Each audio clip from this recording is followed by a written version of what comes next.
Imagine this. You wake up one morning in a world where your every spoken word immediately becomes reality. You mutter, half asleep, "Ugh, I'm so tired." And suddenly your bones feel heavier, your limbs aching like you've aged 20 years overnight. You glance in the mirror and say, "I look like crap." And the reflection shifts, subtly at first. Eyes duller, skin grayer, posture sunken. You step outside, bump into someone, and instinctively say, "I'm such an idiot." The street light above flickers. Your memory stutters. You forget why you even left the house. No magic, no genie, just cause and effect. Direct, immediate, and irreversible. Now pause. That world you just imagined, you're already living in it. You just can't see it working so fast. Words shape things, not like spells or incantations, more like software running in the background, constantly rewriting your operating system. Every complaint, every label, every "I can't," "I'm not," "I'll never" gets stamped somewhere deep into your subconscious and echoed back through your decisions, your tone, your very identity. You don't say what you see what you've said. But nobody warned you. Nobody taught you to be careful with the way you describe yourself. Instead, the world handed you scripts. Small, subtle, and deadly. "I'm not good with people. I'm too lazy. I just attract the wrong ones."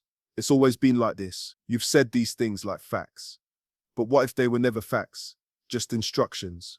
Programming codes repeated often enough to take control of your emotional and psychological reality. Here's the paradox. You think words describe your life, but what if life is just conforming to your words? We're taught to think of language as communication, something we use to share what's already real. But what if it's more than that? What if language is creation, and every word you say is a blueprint the world builds from? Let's go deep. There's an experiment in quantum physics called the observer effect. The idea is simple. Observing something changes it. Just looking alters the outcome. Your attention collapses infinite possibilities into one chosen state. Now think about your words. They're concentrated attention, pressed into form. When you say "I'm a failure," you're not describing the past. You're collapsing the future into that one identity. When you tell a friend, "I just can't trust people," you're carving out a psychological blind spot where evidence of loyalty will go unseen. And here's where it gets darker. Most people don't even choose their words. They inherit them from parents, from media, from trauma, from environments that never saw them fully, environments that handed them labels and taught them to repeat them like mantras. So your entire inner world, your self-concept, your beliefs about others, your expectations of life, could be built on borrowed sentences. Think about that. When did you first say, "I'm not creative," or "I'm not lovable," or "I always mess things up"? Whose voice was that? Really? And how long have you been repeating it? What's terrifying is not just that you've been hypnotizing yourself every day with self-defeating language, it's that you've gotten good at it, fluent in your own limitation, articulate in your own destruction, and worse, you believe it's honesty. But here's the trick. Honesty is not the same as truth. Honesty is just saying what you feel right now. Truth is what you could be if you stop saying the things that keep you stuck. Let that sink in. If your words are building the architecture of your life, how carefully are you choosing them? Or are you just recycling pain into more pain, calling it personality? What if your entire reality, the way people treat you, the risks you take, the emotions you allow, was responding to the scripts you've memorized? And what if changing your life wasn't about hustle or luck or timing, but about rewiring the sentences you whisper when no one else is listening? That's the great question. If words create reality, then who's really writing your story? And more importantly, what happens if you stop repeating the old one? You're not just speaking, you're casting blueprints. And every time you say "I am," you're pouring concrete. The only question is, do you like the structure you're living inside? Let's pull back the curtain. Let's find out why this phenomenon is so hidden, so powerful, and why most people never realize their words are the leash around their potential. The truth is, this isn't new. This isn't some trendy self-help revelation or manifestation trick dressed up for social media.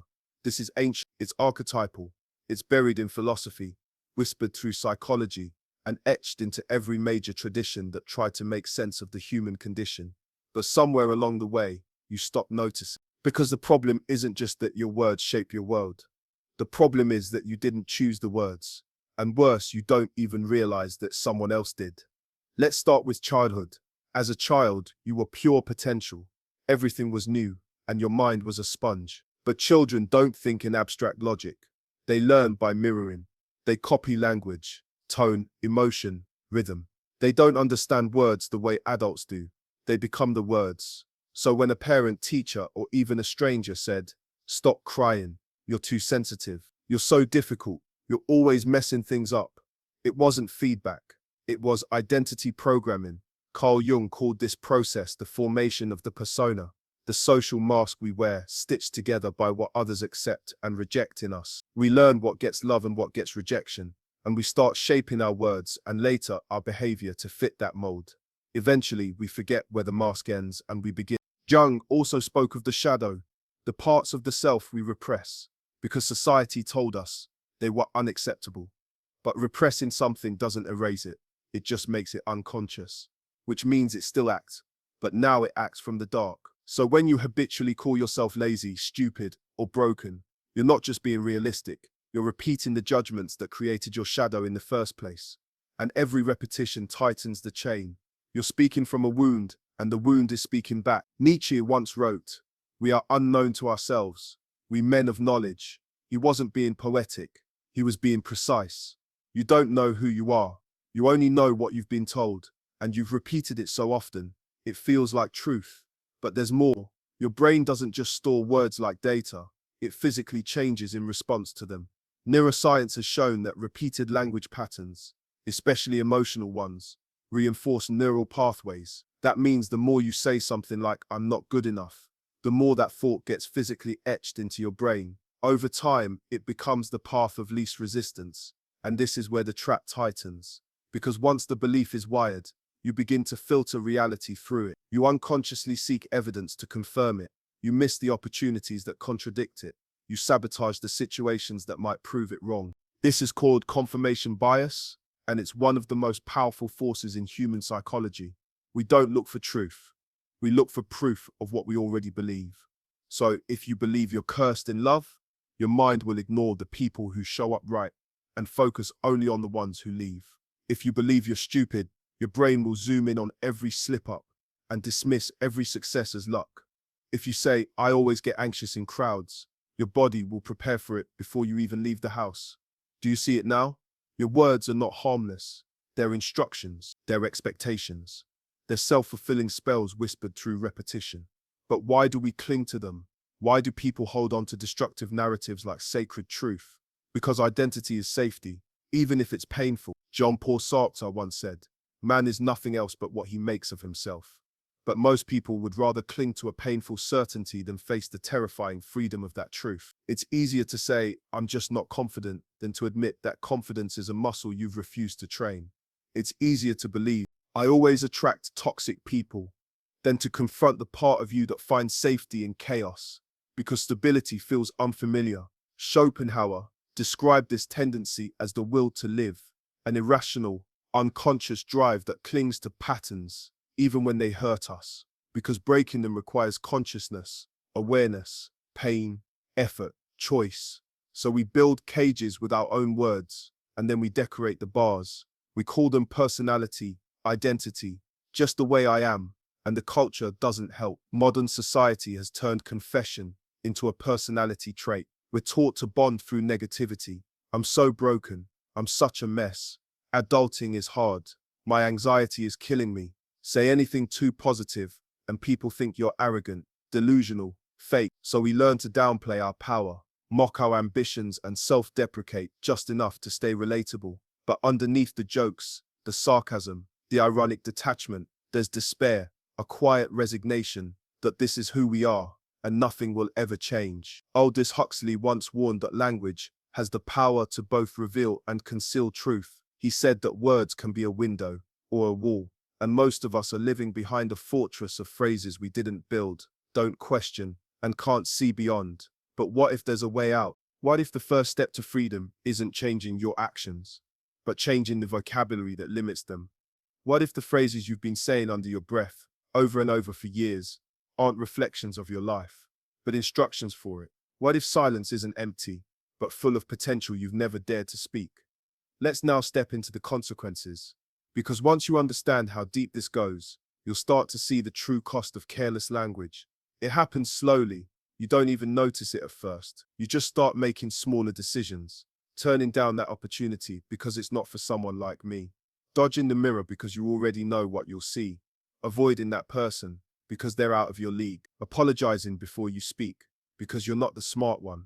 And then one day, you realize your life feels smaller than it should. Not because it is, but because your words shrank it. This is the quiet cost of self-narration. You didn't just describe your past. You defined your limits. And once those limits were set in language, your brain designed for efficiency, followed them without question. Let's get scientific. The brain has a filter called the reticular activating system, RES. It decides what you pay attention to. With billions of bits of information flooding your senses every second, you can't process it all. So your RES prioritizes what matches your focus. And guess what directs your focus? Your beliefs. And guess what shapes those beliefs? Your words. Say I'm bad at public speaking, often enough, and your RES will start highlighting every stutter, every awkward pause, every dismissive look. It'll tune out the moments where you held attention, where someone nodded, where you were fine. Why? Because it's not looking for reality. It's looking for confirmation. This is how you trap yourself in a loop. The words become beliefs. The beliefs filter reality. The filtered reality reinforces the word. Over time, you stop seeing the world as it is and start seeing it as you've described it. And that would be bad enough if it only affected you. But it doesn't. It shapes how others see you too. You teach people how to treat you by the way you talk about yourself. If you downplay your value, others will too. If you constantly joke about being a mess, eventually they'll stop expecting anything more from you. If you keep apologizing for taking up space, people will start walking right through you. Language is social currency. You're broadcasting your self-worth with every word, and most of us are giving discounts we don't even realize. Now, zoom out. What happens when everyone is doing this? You get a society where self-deprecation is normal, where pessimism is mistaken for intelligence, where cynicism is the new wisdom, where being realistic means aiming lower. We live in a culture that rewards the loudest voice, not the clearest one. So people start echoing whatever script gets attention, even if it's toxic, even if it's not theirs, even if it's hollow. Words become trends. Identity becomes hashtags. I have anxiety becomes a personality trait. I hate people becomes a meme. Life sucks becomes a punchline. And before long, it's not just your thoughts that are infected. It's the collective consciousness. Viktor Frankl, a Holocaust survivor and psychiatrist, once said, between stimulus and response, there is a space. In that space is our power to choose our response. In our response lies our growth and our freedom. But that space shrinks when your words are on autopilot, when your mouth becomes a mirror of the culture instead of a compass for your soul. And here's the part no one talks about. Language doesn't just affect your thoughts. It shapes your nervous system. If you constantly speak in terms of fear, lack, and danger, your body stays in fight or flight mode. Your cortisol spikes. Your digestion suffers. Your sleep gets restless. Your breathing becomes shallow. Why? Because your body doesn't know the difference between a spoken fear and a real threat. Say I'm overwhelmed often enough, and your body will start acting like you're under attack. Say I can't handle this, and your system prepares for collapse. It's not metaphor, it's physiology. And the worst part, you normalize it. You forget what peace feels like. You forget what strength sounds like. You start mistaking tension for identity. People say words are cheap, but that's a lie. Words are expensive. They cost you relationships, ambition, energy, freedom. They cost you joy. And when you speak carelessly, the invoice doesn't come immediately. It shows up as regret. Years later, it shows up when you realize you didn't apply, didn't speak up, didn't try, because some sentence in your head said you weren't ready. It shows up when you look back and see that the cage wasn't made of bars. It was made of phrases. I'm not enough. I'm not ready. I'm just not that type of person. But where did those words come from? Were they really yours? Or did you inherit them from a scared parent, a bitter teacher, a moment of failure that got frozen in time? This is the unseen consequence, a life edited by sentences you never meant to believe. And it doesn't stop with your career or your confidence. It touches love, purpose, identity. When someone tells themselves, I always mess up good things, guess what they do when something good shows up? they push it away, not because they want to, because their language created a blueprint that their behavior now follows. When someone says, "I'm always alone," they start rejecting connection before it has a chance. They'll find fault, they'll create distance, all because their reality has to match the narrative. So here's the quiet tragedy. Most people never live the life they want. They live the life their language allows. But once you see it, you can't unsee it. You start noticing how others curse themselves in casual conversation. You catch the defeated tone behind their laughter. You hear how much pain is hiding inside the word fine. And then you realize, if this trap was built by words, maybe it can be dismantled by words too. But not through toxic positivity, not through shallow affirmations plastered over deep wounds. Through rebellion, through radical re-narration, through reclaiming the voice that was hijacked by fear, shame, and other people's expectations. So how do you break free? That's where we go next. There comes a moment, if you're lucky, where the pain of staying the same finally outweighs the fear of changing. And when that moment hits, it doesn't feel like a sunrise. It feels like a crack, a fracture in the narrative, a glitch in the story you've been telling yourself, a quiet whisper that says, "What if none of that was ever true?" This is the start of rebellion, not the loud, performative kind, not the type you post about with hashtags and borrowed quotes. I'm talking about the internal kind, the kind that starts in silence when you stop letting old sentences dictate your future. It begins with doubt, not of yourself, but of the script. And if you want to change your reality, you have to question everything you've said about yourself up to this point. Every label, every limitation, every tired phrase you've rehearsed into identity. Start here. Who told me that? Where did I learn to talk to myself like this? What do I gain by repeating this sentence? What might happen if I never said it again? Ask those questions honestly, and things start unraveling. Because once you realize that your beliefs are rehearsed, not revealed, you also realize they can be rewritten. Let's break the first myth, that you have to feel confident to start changing your language. You don't. You just have to stop lying. If you say I'm a failure and that's not universally true, that's a lie. If you say no one loves me and even one person has shown you care, that's a lie. If you say I always screw things up, but you're still here, still breathing, still pushing forward, that's a lie. You don't need to fake joy. You just need to stop worshipping distortion. Viktor Frankl, who survived Auschwitz and lost his entire family, wrote that the last human freedom is to choose one's attitude in any given set of circumstances. He didn't say choose your emotions. He said choose your attitude. And language is the bridge between the two. Attitude is not what you feel. It's what you say about what you feel. So how do you start? Not with affirmations taped to your mirror. Not with empty mantras. You start by identifying one sentence you say about yourself that is no longer allowed. Just one. Maybe it's that I'm always tired. I can't handle pressure. That nobody really gets me. I'm just not that kind of person. Kill it, catch it mid-thought. Interrupt it out loud. Replace it with silence if you have to. But do not let that phrase walk around in your mind like it owns the place. That's step one. Cut the cord between language and limitation. Step two is more powerful. Replace the language of identity with the language of possibility. You don't need to say, I am successful. You can say, I'm learning how to show up with more power. You don't need to lie and say, I love myself, if you don't. You can say, I'm starting to treat myself like someone who matters. Shift from absolute identity to unfolding intention. You're not pretending, you're reframing, you're putting the paintbrush back in your hand. And here's what happens when you do this consistently. Your brain doesn't resist it, it adapts to it. Neuroplasticity means your brain is always changing. The pathways you reinforce with repetition become dominant. This means that a new sentence, said sincerely, with repetition, can literally rewire your brain's architecture. But repetition alone isn't enough. Emotion is the fuel.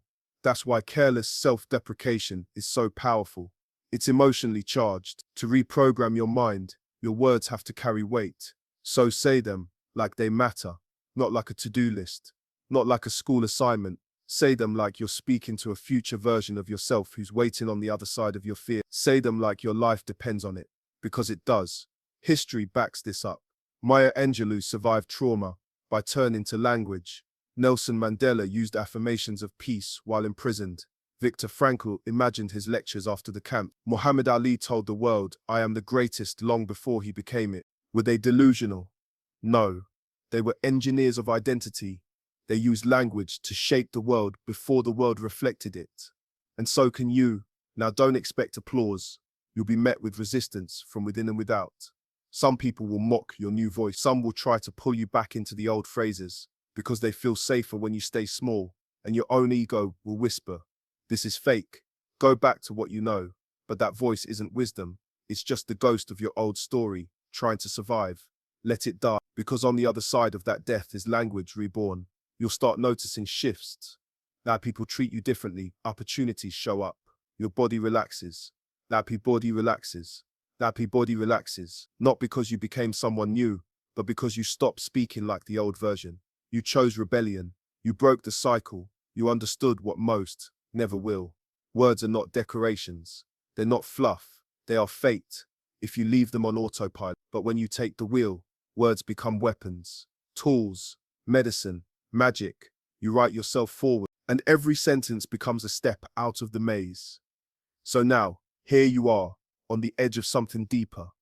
You've broken the illusion. You've reclaimed your narrative. But there's one final realization still waiting for you. A truth so deep, it explains everything. There's a moment right after the rebellion when the noise goes quiet. Not because the world changed, but because you did. You stopped rushing to fix yourself. You stopped chasing new labels to replace the old ones. And for a second, there's just silence. Uncomfortable, unfamiliar, but honest. And then you feel it, a question you've never dared to ask. If I am not the story, who am I? This is the final layer. Not self-improvement, not mindset hacks, not better words or upgraded beliefs. It's self-transcendence, because here's the ultimate truth. You are not the things you've said about yourself. You are not your trauma, your fears, or the phrases that echo in your head. You're not confident. You're not broken. You're not broken. You're not the smart one or the black sheep. Those are costumes, useful for a while, limiting eventually, deadly if worn too long. The deepest truth is this. You are the space beneath the words. You are the awareness before language begins. The quiet stillness before the voice speaks. You've been mistaking the voice in your head for you. But that voice is just a narrator. It picked up vocabulary from your parents, your past, your pain, and it ran with it. But you are not the narrator. You are the one listening. And when you really grasp that, everything changes. The shame that haunted you, it was tied to a label. The anxiety that ruled you, it fed on the belief that it defined you. The fear that silenced you, it only worked because you spoke its words as if they were your own. But if you're not those words, if you're not even the voice that speaks them, then what are you? You are the author, not of the past, but of this moment forward. Because you can change the script, you can pause the sentence, you can laugh in the middle of a self-deprecating thought and say, nah, not this time. And when you do, reality bends, not in some woo-woo speak it into existence way, but in the way that the entire trajectory of your life shifts when you stop feeding it false commands. This is power most people never claim, because most people are too busy performing themselves, too busy trying to make their story look good from the outside. They forget they're allowed to drop the act altogether. But you're seeing the glitch now. You're realizing that you've been following a script, written by someone who didn't even know your name. And now you've got the pen in your hand. So write something different, say something new, not because it's trendy, not because it's cute, because it's true, because it's yours. Say, though, I'm allowed to evolve, that I don't owe anyone a consistent identity. I can be peaceful without being passive. I can be powerful without being loud. I can stop talking like I'm still stuck in a room I already walked out of. And when the old voices rise again, because they will, don't fight them. Just don't believe them. You don't argue with a dream when you wake up. You just realize it wasn't real. That's what this is, a waking up. And here's the poetic irony. The words that once imprisoned you can now set others free. Because once you speak from awareness instead of identity, people feel it. They hear the difference. They feel the silence beneath your voice. They feel the freedom in your phrasing, and they remember their own. You don't need to preach. You don't need to convince. Just speak as if you know who you are beyond the labels. And others will start listening for the first time in years. That's what power sounds like. It's not volume. It's alignment. A person who speaks from that place doesn't need to dominate a room. they bend the energy of it. Because when your words are rooted in awareness, not insecurity, they land different. They carry truth, and truth has gravity. So here's your final truth, the one that redefines everything. You are not your words, but your words are your responsibility. They are your creative tools, your weapons, your bridge to others, your reflection, your rebellion, your offering to the world. They are not decorations. They are not filler. They are sacred. Treat them that way. Speak less, if you must, but when you do speak, speak like someone who finally remembered. Every sentence is a spell. Every phrase is a choice. Every word is a doorway. So be deliberate, be ruthless, be poetic, and above all, be awake, because now you know the truth. Your words weren't just describing your life, they were designing it. And now, you're the architect. Say what you mean what you say, and let silence speak when no sentence is worthy. Because in the end, reality isn't waiting to reflect your words, it's obeying them.